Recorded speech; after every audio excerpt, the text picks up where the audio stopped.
Welcome to Hardback Life. It's time for stories, sass, and strong opinions. Let's turn the page. I'm Cassie, and I'm alone again. That song, I know it's not just from Shrek, but from Shrek, where Donkey's like, I'm all alone again. That keeps popping in my head every time I have to think about doing this intro today. So, yeah, Becca's just having a really busy week. Nothing bad. We got to check in with her last week, which was fun. After this week, she should be on for the next couple. So you guys will get your fill of Becca back. Let's see, this week was a pretty busy week, a pretty crazy week. Not like a fun, unfortunately, but just like a busy, adult week. I hate adulting. I'm over it, guys. I don't know how people adult for so long. It's not for me. Adulting is not for me. Being adult, not for me. I just want to read my books in peace. I'm trying to think of what I've currently read. I have been reading a lot of arcs, which is kind of perfect for today's episode because I'm going to talk to you about reading arcs and what got me into it and just whatever I can really come up with about them. Um, but I can't even remember the last non-arc I've read. Well, I guess audiobooks. I haven't done any arc audiobooks. So I just finished In Cold Blood by Truman Capote, which is so funny because a few months ago I had recommended it for book club and it got picked and nobody read it. Grace read it. Shout out Grace. I did not read it. Well, I had started it and then I texted the group and I was like, how's the book going? And everybody's like, haha, didn't read it. Probably not going to. And I was like, okay. So then I didn't read it either because like, what's the point? But it was on my list. So I did read it. And I've been telling you like nonfiction audio and then continuing to read. I just downloaded a new audiobook on Libby. I haven't started it yet, but it sounded interesting. It was Why Has Nobody Told Me This Before? I forget what it's about, but I was excited. I remember like scrolling through Libby looking for an audiobook, and that one I was like, oh, sounds really interesting. I did look at the synopsis. I just can't remember what it is off the top of my head. And then physically, I've been reading a lot of arcs again. My goal, my like New Year's resolution with arcs was to try and do at least one a month, preferably more, because I'd like to up how many I'm doing. I think last year I did 10 or 11, but I really enjoy it. So we'll kind of just like segue right into it. An ARC is an advanced reader's copy. You can get them through apps like NetGalley or Booksprout or Edelweiss. I think there's some other ones, but those are the three that I've used. You can also get them directly from authors or publishers or PR teams. I really have only gotten mine through NetGalley, Booksprout, and I think I've done one or two off Edelweiss. I really haven't done that many.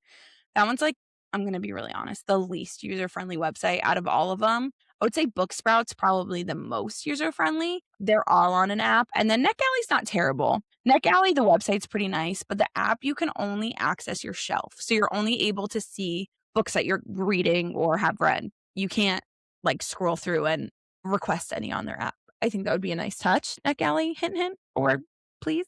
I don't know. I think that would be nice to just have it all in one app. I think it makes everything easier, but maybe just because of the hands that are in it. Like you could be a publisher putting it on there. You could be an author putting it on there. You could be someone requesting it. Maybe it's too much. I don't know. I'm not a technology person, so I really have no idea. Any I've gotten directly from authors have actually been beta readings. And the difference between an ARC and a beta reading is an ARC is it's in almost its final form, if not its final form, right before it's published. Whereas a beta could be first draft or second draft, still has grammar mistakes. So I've worked with authors where they've wanted you to catch mistakes through grammar or just like make things worded better. But I'm currently working with an author who just wants like big picture. Like, does this make sense? How do you feel about the characters? Things like that. So beta reads, I think I think they're really cool because you're really at the beginning of the process for them. So the reason I got into ARCs, I just think it's cool. Like the nerd in me really loves it.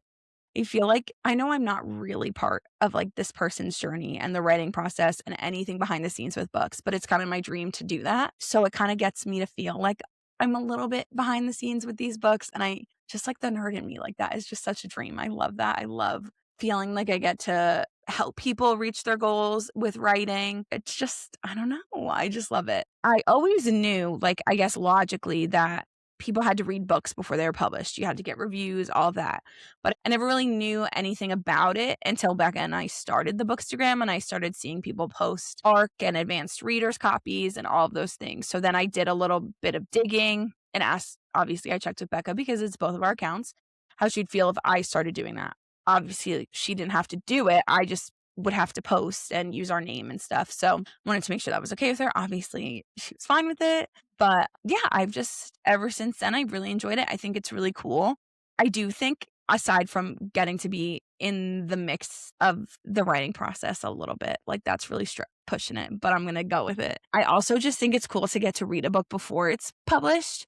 I don't know. Again, I think that's just the nerd in me, like the competitive, oh, I read that before it was released type of thing. So I really enjoyed that aspect of it as well. I remember one arc I read, I like immediately texted our group chat and was like, you guys have to read this the day it's published. You have to read it. I told my mom too. My mom does arcs also. She only posts her reviews on Goodreads. I forget if she does NetGalley or Booksprouts, but you don't have to be like this big platform. I mean, we have under 2,000 followers on our Instagram. My mom doesn't even have an Instagram. She just likes to review. Like, you don't have to be in this big social media world in order to review. Now, that being said, if you want to work with bigger publishers or authors, they do look for more of a following. Of course, I mean, that makes sense. I have not worked with any publishers yet. I would love to. I keep checking Random House all the time, but they want more followers than we have. But my goal is to work with Random House because they publish a lot of books that I enjoy. So I would really like to have a relationship where I could read arcs for them.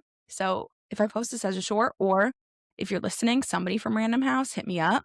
I'm excited. I would love to. You don't even have to ask, just send it and I will say yes. But yeah, you don't have to be this like huge creator or even have social media. Like, if it's something you're interested in, you can just do it. Like I said, you might not get to work with these bigger authors or bigger books, but you still get to have that experience. What's really cool, sometimes the authors will reach out to you also.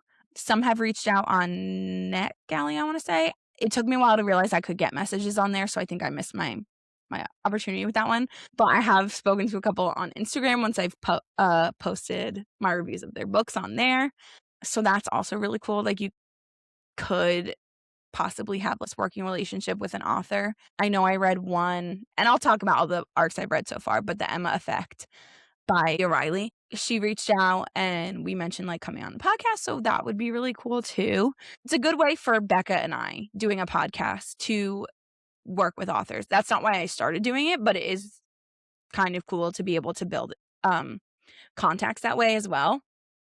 Recently became reps for a PR team called Rattle the Stars, which is really cool. It's the first PR team we've worked with. I just applied for an arc for a trilogy that they have coming, or that for an author they work with. I haven't heard back yet, but fingers crossed. I think that would be really cool. Even though we're influencers with them, it doesn't necessarily mean I'll get approved for it. So my fingers are just crossed and I'm waiting to hear back. That would be like the first through a PR team that I've done. So I'm excited. One thing that I feel like would have been really good to know before kind of getting into it, if you're interested, maybe this is like a little bit of advice. I went in cold. I didn't really, I researched the best websites to go through, but I didn't really research the best ways to go about it. But it turns out that all of them have, or at least like NetGalley and Booksprout, not all, but they have auto-approved ones that you will get approved for no matter how long you've been doing this, no matter how many you've been approved for versus not approved for. And if you do some of those when you first start, it'll get your percentage up because NetGalley keeps track of how many you get approved for, denied for, and how many you end up doing your reviews for. So it gets that percentage up because you'll be approved 100% of the time. Now that I've started, like I said, I didn't start that way. I've been doing this, I don't know, like 6 months now, I guess. But now that I'm into it, I do throw in auto approval ones to keep my number up. But I didn't start that way. I do think it's probably a good idea. It makes sense. Logically, I get it. I just really didn't. I was too excited, I think, to start. So I didn't really look into the best way to go about it. But I just like I said, it's just the nerd in me. Like, I just love the behind the scenes aspect of all of it.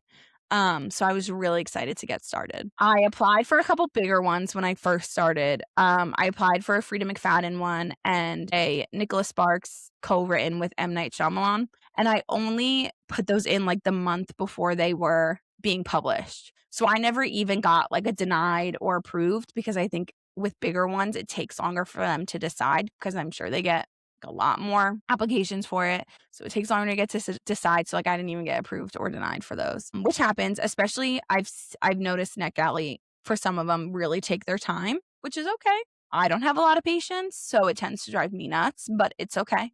It happens. Patience is a virtue. I'll learn it eventually. Maybe 32 is my year. I don't know. But I did get approved for a BK Borison book, and Now Back to You, which is her second in the first time caller universe. It was really good. I gave first time caller 5 stars. I gave And Now Back to You 5 stars. I liked it even more than first time caller because I really like Jackson. So she's probably like the biggest at the time. She was the biggest author. She might still be. I'll tell you some that I'm like currently approved for later, but BK Borson might be the biggest that I've been approved for. I know that Silver Elite was on NetGalley as an arc when before it was published. I've been waiting for Broken Dove to come out, both by Danny Francis, which is the second in Silver Elite. I haven't seen it yet. I do see that Random House has put out arcs, and I would love it. I would love it, but they work with bigger creators, so I'm not like eligible through them yet. But I would love it so much. I don't know, maybe I'll have to snip this and beg them because I really want to read it. I also just really want to work with like a bigger publishing house. I think that would be so cool. It's on my like bucket list of things to do with arcs. This is a post edit, like little cut in. As I'm editing, I've realized every time that I'm talking about Penguin Random House Publishing, I'm just calling it Random House Publishing. I'm specifically in this whole episode talking about Penguin Random House Publishing. I would really like to have a working relationship with them. They are the ones who have published Danny Francis. So I am aware that I did say only Random House in my brain. I knew what I was talking about, but I should have clarified a little bit better because obviously not everybody's in my brain. So just clarifying, quick pop in as I edit. Thanks, guy. Like I said, the nerd in me, I don't know if that's even like a fair word, but I love just all the behind the scenes of writing. I've told you guys, like I've thought about going into, like currently thinking about going into some aspect of publishing as a career. So this is kind of I think it'd be a cool way. I did talk to a small publishing house, just like sending them questions about what would be helpful. And they did mention like arc reading would be good to have on your resume. I had already started arcs. I didn't start because of that. I started because I love them and I was really interested in the process. Since that was confirmed, that's kind of nice. So anybody hit me up. Is out there. Yeah. So my goal is I really want to work with a publishing house, like a big one. Something that I've always thought about. Luckily, I haven't had any like 1-star arcs or like a DNF'd an arc, but I don't know. I'd be interested if anybody listens to this and does them. Would you post that? Like, would you? I don't know. I'd feel bad to post like a 1-star or a DNF review before the book was even published. But also, on the other hand, like I also wouldn't want to mess up my like score because I didn't like a book. I don't know. The lowest I did was 2 stars, but the review was still nice. Like it was just I wanted more. I was one of the short stories I'd read. I wanted more from it. It wasn't terrible. It wasn't enough. I wanted more. So there's that. That's the lowest I've ever given an arc. And even that I struggled. Like I was like, I went to Becca and I didn't know if I should post it. But again, like that was one of the first ones I read. So I was really unsure and I really didn't want to mess up my percentages. It was a NetGalley one. I posted it. I've posted every one I've read. I have not read one and not posted it. If I request it, I'm going to review it. Because again, I don't want to mess up my scores. But if I do, I don't know. Guys, tell me in the comments. Or I don't know. If you're a writer and you've had arc readers that have not enjoyed your book, would you prefer that they just didn't review it? I don't know. I don't know anybody else that does arcs. Like I said, my mom does, but she's not like into it like I am. I would love to know what people do if you didn't like a book at all. I can always find something positive to say, you still wrote a book. That's amazing. But yeah, that's a big one I always think about. I do read through some of the other ones. I've never noticed like a super low one. Like I said, I think 2 is probably the lowest I've noticed also. So I'd be interested to hear from somebody. Maybe you DNF'd and then didn't write it. Because there is a way to say like, I'm not going to write this because I DNF'd. But I don't really know what happens to your score if you did that, if that counts against you or not. So if you've done that, let me know. I'm very interested. Thankfully, I haven't had that happen to me yet. I hope I don't, but I would be interested to know what other people do, or even as an author, like what you would like them to do. I'm sure you wouldn't want them to write it, right? I don't know. I don't know. Another question is everybody might be different with this, with like what you're reading it for. So I like to look at grammar. It does bother me if there are misprints in a book. There's a spot in NetGalley and Booksprout where you can write a note to just like the author or the publisher. So I'll put any like misprints or misspellings or grammar issues in there. But I really try to focus on the whole. But I try to be not harsher on my ratings. That's not what I mean, but more strict on like how I rate them, like a more so that there's no bias, you know what I mean? Okay, so for example, when I read Frost and Starlight, I gave it a lower rating, I think because of where I was in my life at that time. I didn't want a whole book about, Christmas or the winter solstice, whatever you call it. So it got a lower rating. Even though like I liked the story, it was still my favorite character, still SJM. But because of where I was, I gave it a lower rating. Now, when I do arcs, I try to take my emotions out of it. Maybe that's the way to say it. I try to take my emotions out because it's, again, an early review. So I don't want to mess up somebody's early review scores because of my personal issue. You know what I mean? Like because of how I feel. So I try to take the emotions out of it and I strictly review based on quality of the story, the writing style, things like that, rather than when I'm just reading a book to enjoy it. I do put in my emotions there. I mean, if a book like made me emotional in a good way, I'll put that in there. But if it was like, I didn't want to talk about Christmas and this book was centered around Christmas, like I'm not gonna take a star away for that. You know what I mean? Whereas like if for books I'm reading for enjoyment, it might be more affected. But because I am doing it earlier in the process, these are part of like the very beginnings of the review, I really tried to take my emotions out of it, very strictly based on the writing itself, which is hard because I feel like I'm a very emotional reader. Again, if it sparks a very specific emotion, like I'm going to put that in the review. But if it's just like little things that are hitting me certain ways because it's a personal reason, I won't necessarily put that in there. So I thought maybe I would just talk about or not even talk about the arcs that I've read so far. Again, I don't remember, like, I didn't put they're on my Goodreads with the tag of ARC, but I didn't put if they were NetGalley or Booksprout specifically. I just put ARC, like the tag ARC. So the first one I did was Imagination, which was a poetry book by Natanya Patterson. I didn't love it. This was one of my lower ones, I think, actually, as a first. Yeah, it was a 2-star. I'm looking at my Goodreads. It was a 2-star right off the bat. I remember there were like little brief overviews before each poem, which I think took the imagination out of it because she gave like a very descriptive reason of why she wrote the poem. And I didn't like that because one, it's called imagination. And two, I think poetry is supposed to be very subjective. So I didn't like how strict she was being with the meanings behind her poems. I read The Emma Effect by Leah Riley. I gave that 4 stars. I was drawn to this one because one, it was an ice hockey romance, and you guys know me with ice hockey, but it was also based on the classic Emma, which I haven't read, but Leah Riley had also put out Puck and Prejudice, which I haven't read it yet, but her ice hockey books are based around or modern day takes of classics, and I find that really interesting. I really liked The Emma Effect. It was the first reverse age gap I read, so that was really interesting. I gave that 4 stars. The next was the first thriller arc I read, Nobody Knows You're Here, 5 stars. That was like a holy shit book by Bryn Greenwood. I'm upset. I loved it. That's the one I was like, Mom, it's on I forget which one I was using, maybe Booksprout. I was like, Mom, you gotta read it. Go read it. I loved that one. Absolutely loved that one. Then I read Pucking Enemies, which is another, you guessed it, ice hockey one. I did really enjoy that also. I gave that one 4 stars. Nope, I lied. I gave that one 3 stars. I didn't really love the female main character. She just like didn't really do it for me. But that's okay. So that's why that one got 3 stars. I just didn't really like her character or her character. Did she really develop? I don't know, but it's okay. Then I read Blocked Shot, which I really, really enjoyed. That was a 4 star.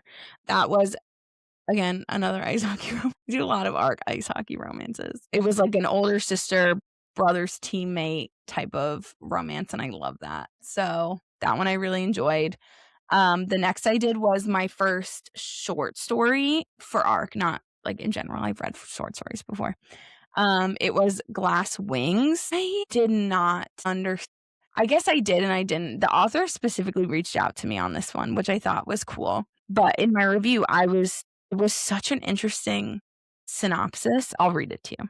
I'll read you some of it. Claire thought she had finally escaped her past, but is torn between the desire and destruction. He is once her everything, now he's the secret that could ruin her. And in the ashes of heartbreak, only one question: can love survive when it becomes the very thing that destroys you? A gripping, emotional, and utterly unputdownable novel. Oh, it was a novel. I thought it was a sorry. Glass Wings is a haunting tale of forbidden love, betrayal, and the thin line between passion and ruin. I didn't get it. I pretty much said that in my review. I always felt like I was missing something. I told you I always post them on Instagram, and the author reached out to me on Instagram and was like, "That's kind of how you were supposed to feel for this book." I think they literally said hit the nail on the head. So great. I'm so glad that I was able to do that without knowing. Yeah, that one was interesting. It wasn't a terrible read.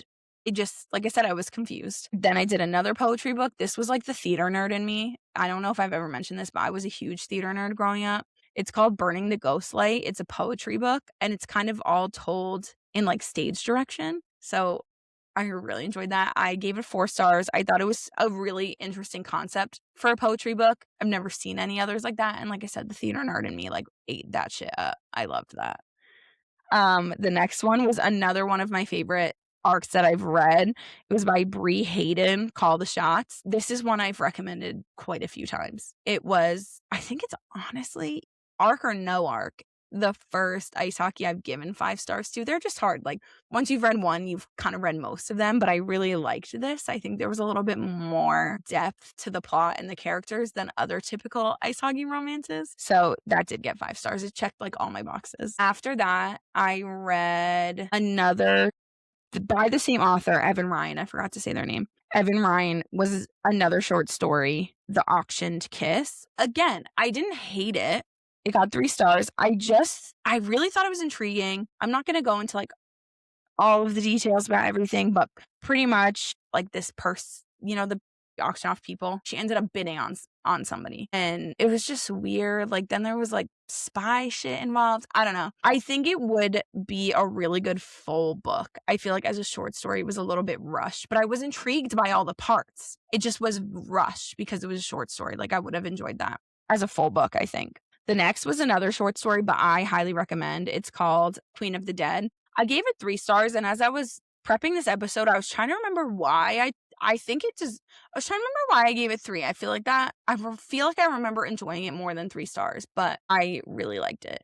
Oh, there were issues of like not understanding certain points about characters specifically that became very distracting. That's why, actually. I remember now. I was missing parts of characters' backstories, I feel like. So I struggled with that one a lot. Like I said, I read And Now Back to You by B.K. Borison. Easy 5 stars. Absolutely loved it. I highly recommend. If you haven't read First Time Caller, read it and then read this one. So good. I loved it. I also love that she's from Baltimore, and you guys know, like, Becca lives in Maryland. I used to live in Maryland. So it was really cool to know where she was talking about because they're based in Maryland also. So I always love that. It's like such a little niche thing. I feel like everybody probably experiences that when a book is written in your hometown or a town that you're from or really well. Imagine like bigger cities probably get that a lot. Then recently, my first arc of the year of 2026 was Love and Other Brain Experiments by Hannah Brahm. Loved it. It was my first science academic romance, and I thought that gave it a fun twist. I enjoyed it. I definitely recommend it. I think the science of it all, like, because that's what their jobs were, they were scientists, gave it such a cool twist. I'll read more for sure. Then I just read a poetry book called Secrets Make You Sick by Sarah Aaron. I was confused. This was an auto approve on NetGalley, but it was published in 2023. So I still read it and I marked it as an arc, but like technically it wasn't advanced. It was already out. It's a poetry book about mental health. I found that very interesting. I gave it 4 stars. I recommended it to Becca also. I'm not going into a lot of detail with these. If any of them catch your interest or spark something in you, they're all on our Instagram. They're also on my Goodreads if you want to find that, which we've shared on Instagram before. And then I have a couple coming up. One I'm currently working on is Courtney Peppernell's first novel. So she writes poetry. Becca introduced me to her poems a few years ago, and I've really loved them ever since. I know Becca is a really big fan of hers also. So this book I just started on, so I can't even really talk about it that much. It's called The Last Poem. It's her first novel. So I'm really excited about that. I also have on my list to do Mist and Malice by Rachel Housel Hall, which you guys know the last one was one of my favorite books from last year. It was a duology that I've been forcing on Becca for about a year now, and she still hasn't read, written by Rachel Housel Hall. So I was really excited to see this one, to get to read it, because I so far really like what I've read by her. So we'll see. The other books I read, the last one, that was a fantasy. This is a thriller. So I'll be interested to see the difference between her writings, between genres. I also have on here The Secret Lives of Murderers' Wives by Elizabeth Arnott. Super excited to read that one, just based on the title, really. I do briefly look at the synopses of these, but I try to go in blind to books, as blind as possible. So even though like I've read it, I don't absorb it, if that makes sense, because I'm not going to apply for a book I think I'm going to hate, obviously. But I do like to try to go in as blind as possible. I feel like that's how I enjoy books the most, when I know the least about them. I also have The Book Tour on here by, no, there's no way I'm going to be able to say that name, guys. By Emily O. I'm going to call her. It sounds really interesting. It's another different type of romance. Like I've mostly read hockey romances. So this is like an author and publisher romance. I think will be really cool, really sweet. So I'm excited for that also. Those are ones you guys can keep your eyes open for, that I'm hopefully going to get out soon. I did apply to a couple more recently, but I haven't heard back yet. So I'm not even going to say them, because who knows if I'll get them. But we'll see, I guess. Yeah, that's kind of all I got. 4 arcs. It's a shorter episode. I knew it was going to be, because I didn't want to go into details. Obviously, that's 13 or 12 or 13 books I've already read. So I wasn't going to go into deeply about each of them. All the reviews are up if you are interested in looking at them. Any publishers want to hit me up, feel free. I love reading ARCs and beta books. Yeah, anybody who reads them, or authors who have had them like reviews published via ARCs, I would love to talk about what you've thought about the process and everything. I don't know. I don't really have many people to talk to about the ARC specifically part of this. So it would be cool to hear what other people have read, their process behind how they started, and also like how they rate an ARC book versus one they're reading just for entertainment, just because like I do think I look at it more, I think I look at it harder as an arc, but also try to take like I said, I take my emotions out. So anybody who wants to have a conversation, hit me up.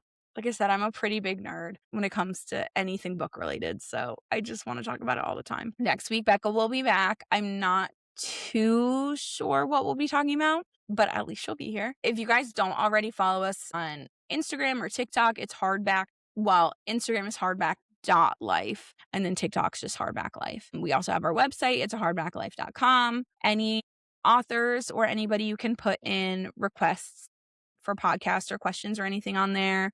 That's all I got. We did this last time. I don't know. It's what you hear at the end of every podcast. I feel weird doing it, but I think you're supposed to do it. If you liked it, if you enjoyed it, if you could just rate or comment, give us a like, the whole spiel. We would really appreciate it. It does really mean a lot. Yeah, that's all I got. So until next chapter, stay cunning, stay brave, and remember, you are your own high lady. Bye, guys.